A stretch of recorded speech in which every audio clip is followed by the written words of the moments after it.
Hi, OJ. I was 26 years after I graduated from the university.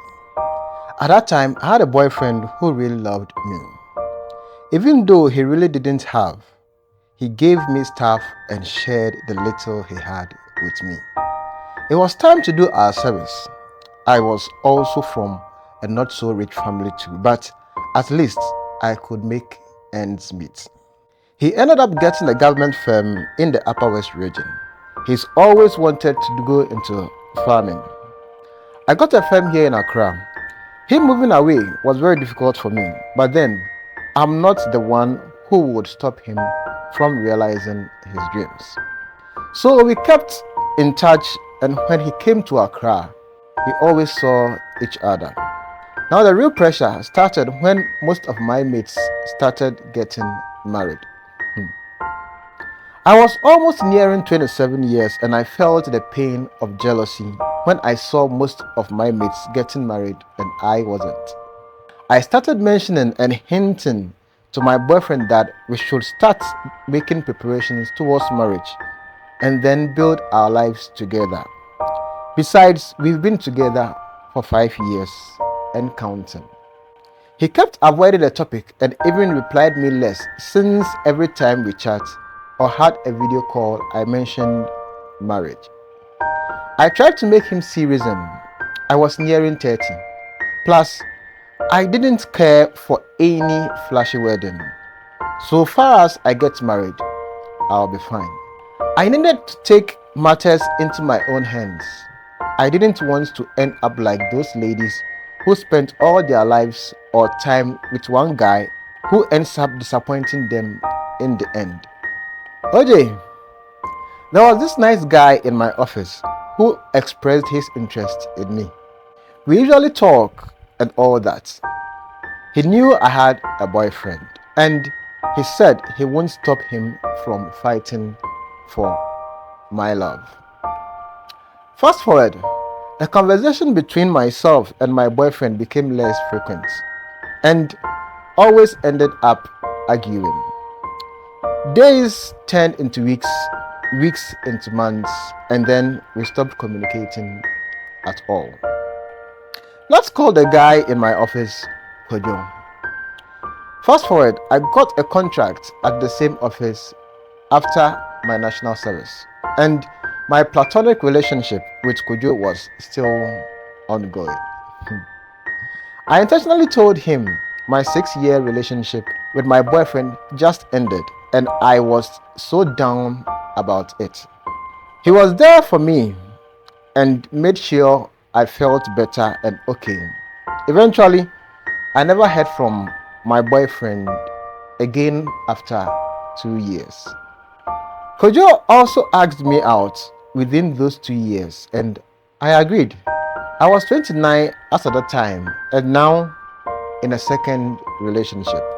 Now I needed to find ways and means to make H0w marry me very fast. I can't be married at 30. As I mentioned earlier, H0w was one of the nicest guys I've ever met. He never made any attempt to seduce me or even have sex with me. Unless I initiated it. It was irritating sometimes.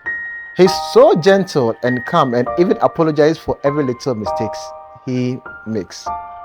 We had been dating for 8 months and then I had the perfect idea to get pregnant for him.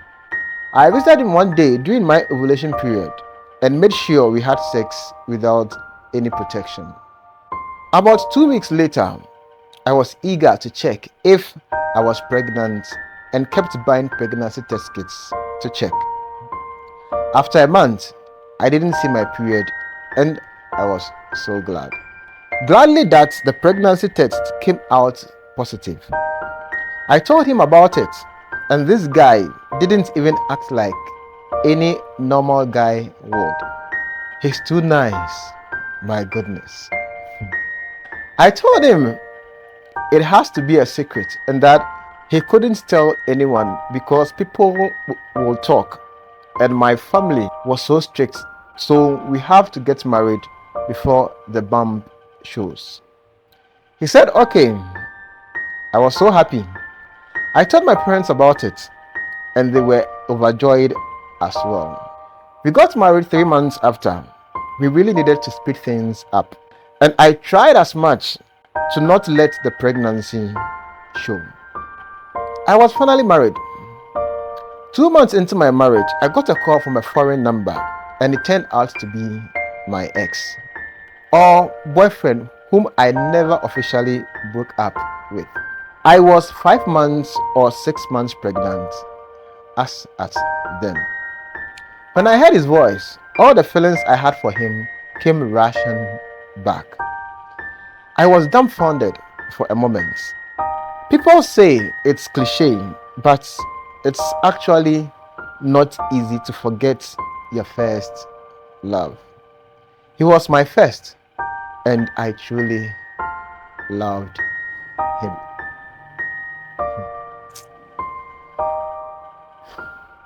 He mentioned how he was so sorry for not getting in touch and that he's missed me dearly. He tried to reach out but was really busy with his businesses and all that. He narrated how an angel investor invested into his business, and due to that, he had to relocate to the States. His business is now stable and running, and everything is going on smoothly, and he is ready to settle down. He told me he made a promise that he would marry me, and he wants to fulfill that promise. Besides, I was with him when he had nothing, and he knows I'm the right person for him. My heart skipped a bit. I was quiet and didn't know what to say. He asked how life in Ghana was for me, and I told him it's just normal work and boring stuff. And then he jokingly asked if I was dating anyone, and I said no. We spoke for a week straight and usually chat and exchange pics on WhatsApp. And then he mentioned he will be coming to Ghana in 2 months and would love to see me. I was beyond panicking.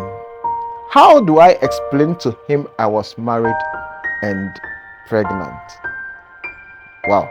Meanwhile, my oblivious and loving husband didn't suspect anything.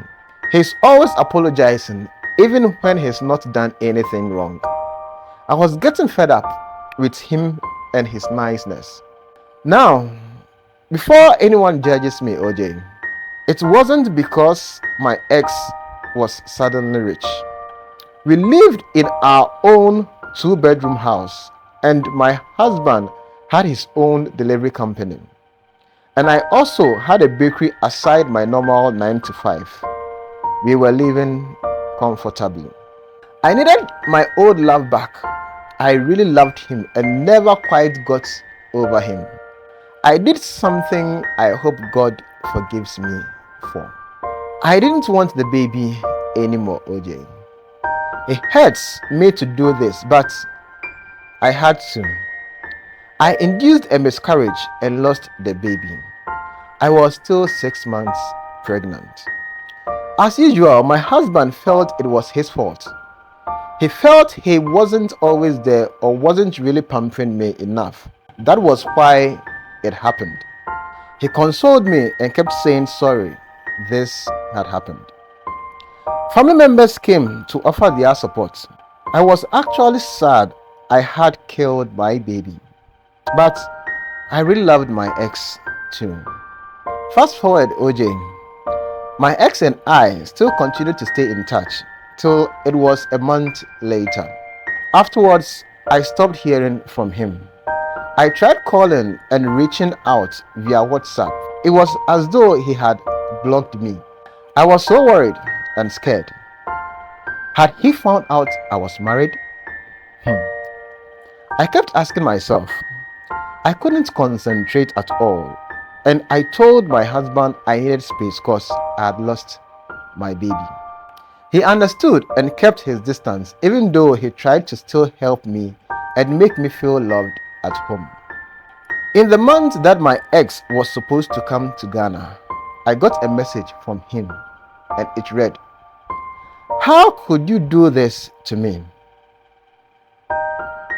I was at work when I got it, and all of a sudden I couldn't breathe. What the hell was I going to tell him? I sent him messages on WhatsApp telling him to give me an opportunity to explain. I called, and when he finally answered, I told him I was also nearing 30 and he also wasn't ready. I lost touch with him and mistakenly got pregnant. Due to what people would say, I had to get married. I still loved him and never forgot about him. I lost the baby, so I'm having problems with my husband. I will divorce soon so we can be together. He shouldn't leave me. He told me he heard me. He will be in Ghana the next week and I should hurry with the divorce too. Fast forward, he came to Ghana and I met him and we fell in love all over again.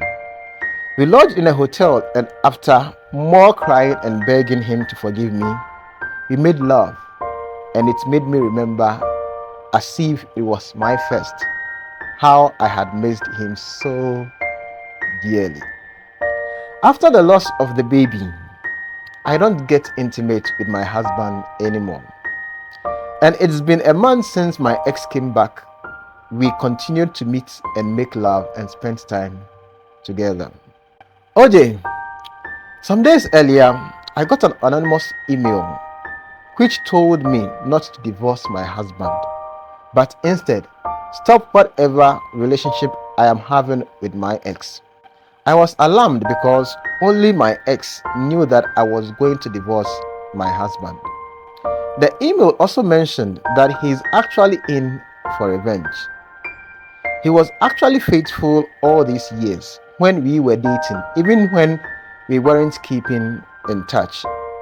He was still faithful because he knew he had a girlfriend in Ghana. And when he got in touch, he even sent me money while he was in the States. Meanwhile, I didn't tell him I was still married, but rather still led him on. The person mentioned he or she was sorry and that he actually told my ex I was married. They are truly sorry and that I know them. They are mutual friends of my ex and I. They also don't want to see me hurt. That's why they are sending me this email. After reading the content of the email, I'm actually alarmed, OJ. I don't want to believe my ex will go all this length to do this to me. And meanwhile, my guts is also telling me to believe it because I never even asked him how he found out I was married in the first place. My ex keeps pressuring me to speed up the divorce process so he can marry me, so we can be together. Right now, I don't know what to do. Why would anyone, much less my ex, go through this to hurt me? Should I believe the email or just give in to my ex? I still love him, OJ. I don't know if he will hurt me like this. Please let me know what you think or what I should do.